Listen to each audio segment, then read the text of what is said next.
ఆరాధనా అతిశయమే హల్లెలూయా ఆనందమే ఆరాధనా అతిశయమే స్తుతుల యుద్ధముతో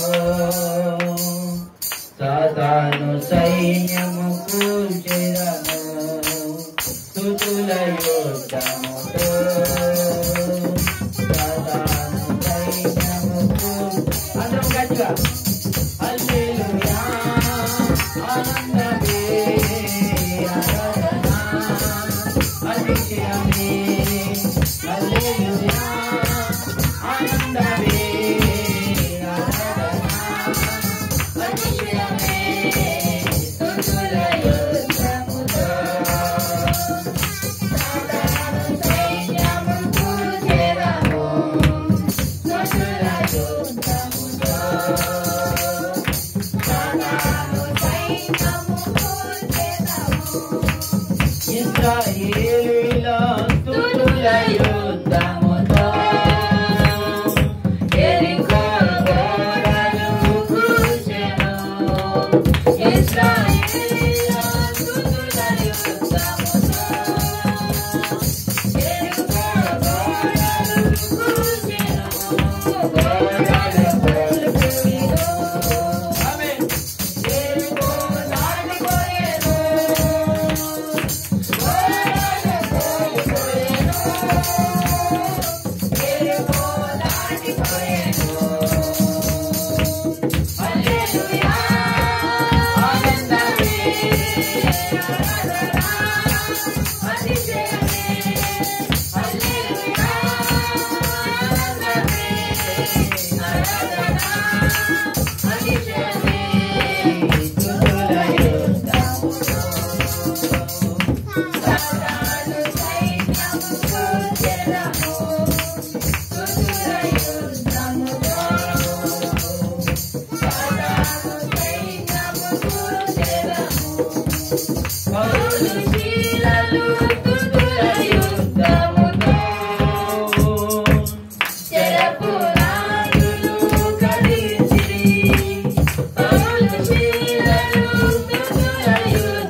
మన జీవితాల్లో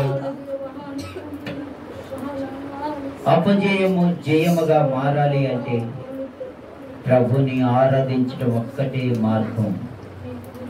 ప్రభు నీవు మనపూర్వకముగా దేవుని వాక్యము కొరకు నీ హృదయం తెరవబడినట్లు ఆ హృదయమును ప్రభువు తెరిచినట్లు. ప్రభు నీ హృదయమును తెరవాలి అంటే ఆయనకు యోగ్యకరమైన ఆరాధనను ఇచ్చేయాలి. చెరసాలలోనైనా పౌలు శీలలు ఆరాధన చేయడం మానలేదు.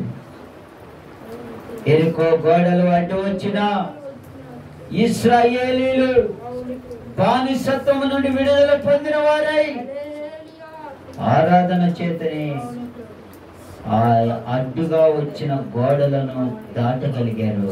చప్పట్లు కూడా దేవునికి స్తోత్రం చేద్దాం. హల్లెలూయా, హల్లెలూయా, హల్లెలూయా.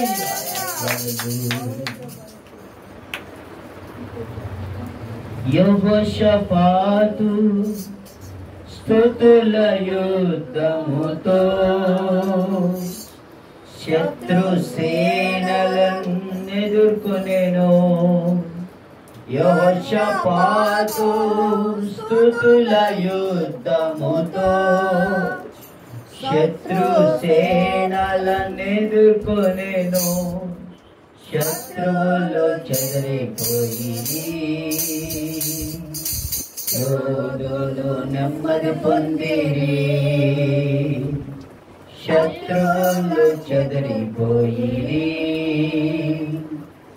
యోధులు నెమ్మది పొంది. అందరూ హృదయపూర్వకంగా హల్లెలూయా, ఆనందమే, ఆరాధన, అతిశయమే. మన అతిశయము ప్రభువే. లోకంలో మన అతిశయించడానికి ఏ కారణము లేదు, ఏ ఆధారము లేదు. కనుక మన అతిశయమైన ప్రభువుని ఆరాధన చేద్దాం.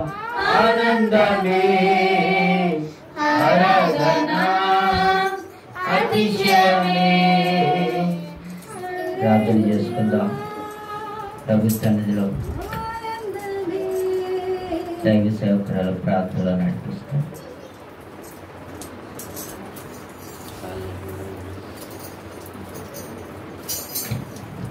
స్తోత్రం, స్తోత్రం. పరిశుద్ధుడా మీ కొందనాలు స్తుతి స్తోత్రాలు చెల్లిస్తున్నాం.